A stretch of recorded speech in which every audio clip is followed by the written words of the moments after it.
So that's the importance of slowing down. But how do you make sure you can react in time? The critical thing is not to let yourself be caught by surprise. Good reaction comes from anticipating trouble before it begins, and recognizing a problem as soon as it does begin. I've already mentioned the first component of anticipation, watching what's in front of you. That may sound too obvious to mention, but it's not. It has to be mentioned, because too many inexperienced drivers really don't see what's in front of them. Don't believe me? Let me show you an example. Listen to how late Gray stays on the throttle.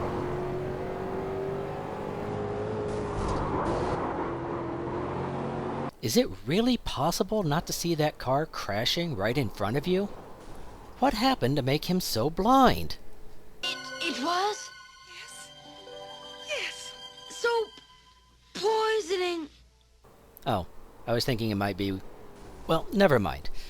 Most likely, what Gray is doing is staring at the nose of his car, looking at the track only 20 feet in front of him, and 11 is nothing more than a spot of color in his vision.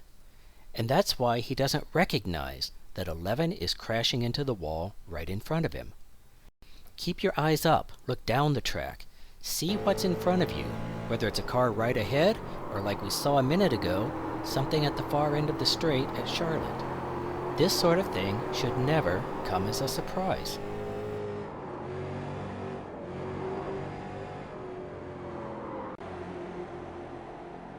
The other component of anticipation is to know what a dangerous situation looks like before anything has happened yet.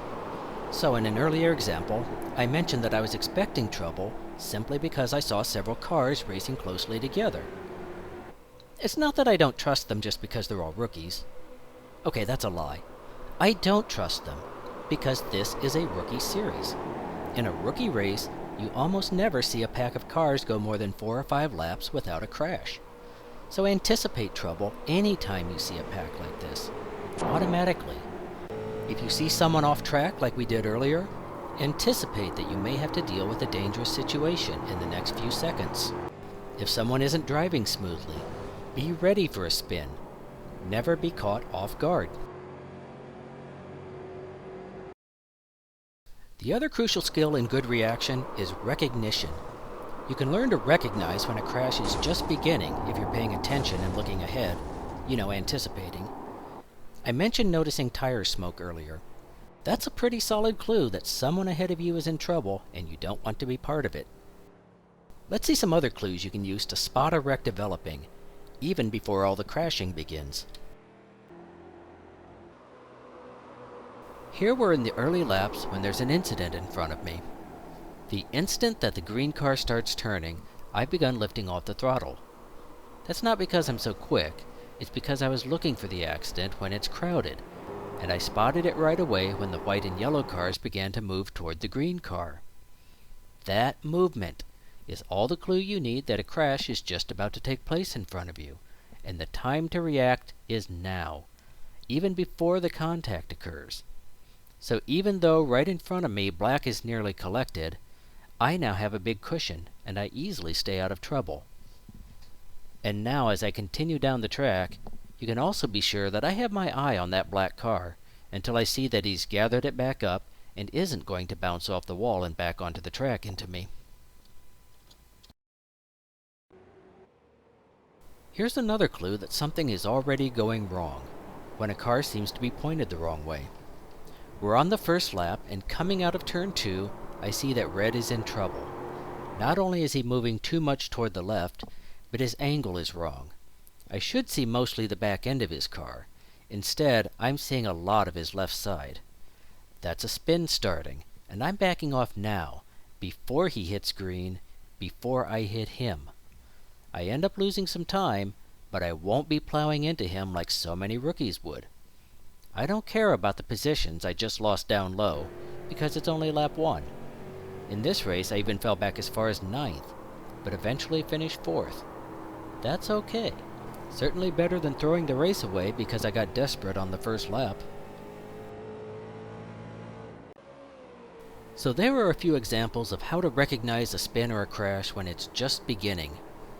Mario Andretti once said that a champion is the driver who recognizes his own mistakes earliest. In the Rookie Series, you survive by recognizing other drivers' mistakes early. No one can react instantly, not even Mario in the flower of his youth. To respond in time, you need to recognize an incident as soon as possible. You have a better chance to do that when you've been looking ahead and anticipating the most likely sources of trouble. See the problems as they begin, and it will look like you have fantastic reflexes. So I've been telling you to slow down, slow down, slow down, and you've seen me lose time and positions doing that. Am I asking you not to race at all? Just drive around at the back and stay away from all the other cars? No, that's not what I recommend at all. When I did my street stock races, I started on the grid and I tried to gain and hold positions whenever I could. But I did race cautiously, not recklessly or over-aggressively. Let me show you something not to do. Here's a guy you'll recognize, because he's in almost every rookie race. 9 has already told everyone that I'm only here to gain SR. But he somehow managed to damage his car anyway, and he wants to stay out and turn laps at a slow pace. This makes him dangerous to everyone, himself included. For example, at this corner, a car will normally brake from about 105 miles per hour down to 70 or 75 in the middle of the turn. But 9 is already down to 55 miles per hour at the entrance to the corner. That's worse than Grandma on the highway right there. And 15 doesn't recognize this quite quickly enough, and he ends up giving 9 a little bump. Not that much of a bump, really, because 15 went hard on the brakes to avoid contact. But 9 was just furious, and claimed 15 was recklessly running him down. That's not what happened, and this isn't the way to protect your safety rating. Just like on the highway, the safest speed in traffic is the same speed that everyone else is doing. If you want to be safe, you need to drive at race speed. But you still need to race cautiously. Think carefully about your moves and try to make good decisions. If you try to race as closely and aggressively as you see on TV, you're forgetting two things. You need to be as good as the guys on TV, and you also have to have confidence that the guys around you are that good too. You might not doubt the first part, but I'll bet you don't believe the second part. You're surrounded by rookies. Think about that fact before you make your move, not afterward when you want to complain about the wreck. We all want the most exciting races we can get, but if you want to finish, you have to allow a margin for error, both yours and your opponent's.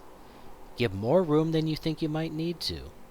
Some drivers think it's enough to give a car width of space, but in iRacing, with amateur drivers and no vision to the side, no, that's not enough space. When you reach the top splits in higher classes, that margin can grow smaller and the racing can get tighter. But here in rookies, don't even think about it yet. Here's a bit of my very first street stock race. See how much room we give each other? Since neither of us is very confident in our car control yet, we're being cautious. Is this NASCAR quality racing? No, of course it isn't. But it's still racing, it's still a lot of fun, and we both made it to the finish line. Watch these wrecks. These drivers aren't doing anything dramatically wrong. They're not trying to be reckless. It's just that they're very close together, and they put themselves in a situation that allows no room for error. Unfortunately, they're not good enough yet to drive error-free, so something is bound to happen. A little miscalculation, a little drift away from the intended line. Few rookies can drive like this for 20 laps without making a mistake, and you're throwing away your race if you think they can. Leave more space, and that won't result in contact. Drive too close, and it will. You've probably watched a race on TV where the announcers talk to the car owner for a new driver, and the owner says, "We just want him to run some laps and gain experience." As much as you want to race hard right away, you're much better off if you don't take many risks at first. As a rookie, the most valuable thing you can learn is simply how to drive in traffic, at the same pace, lap after lap, keeping track of everyone around you while still concentrating on the track. It's harder than it looks, and like anything else, it comes with experience.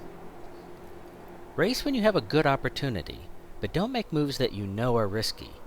Here's an example of a move that looks like a simple race incident, but when you examine it closely, you discover that 16 is actually attempting suicide. Or maybe he was just too optimistic. This was a lap 4 collision, so it's still early in the race, and remember what I said about anticipating trouble when you see a crowd?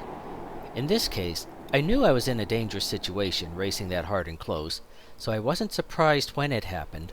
I just didn't recognize it in time. As soon as it did happen, I knew I could blame myself just for being there. So that's my mistake, knowingly putting myself in danger. In this case, I think I held a reasonable line through the trapezoid, and Red should have given more room. Instead, he came down pretty far from his appropriate line, and if we look at this from his car, we can see just what he had in mind. Red is being greedy and unrealistic. The two cars ahead of him drift apart, and he thinks he can gain an advantage by getting between them. Then, when the top car starts to close the gap, he tries to stick with the move and move down with him, even though he knows there's already a car beside him. He chose poorly. He did. Even if there's no car to his left, this is a bad move, because he's trying to put himself into a space that's already getting smaller, and being in the middle of a 3 wide is about the worst place you can be. If anyone makes a mistake, you can be sure you'll get collected. So this is a fool's move anytime, but especially so early in the race when you'll have so many more chances to gain position.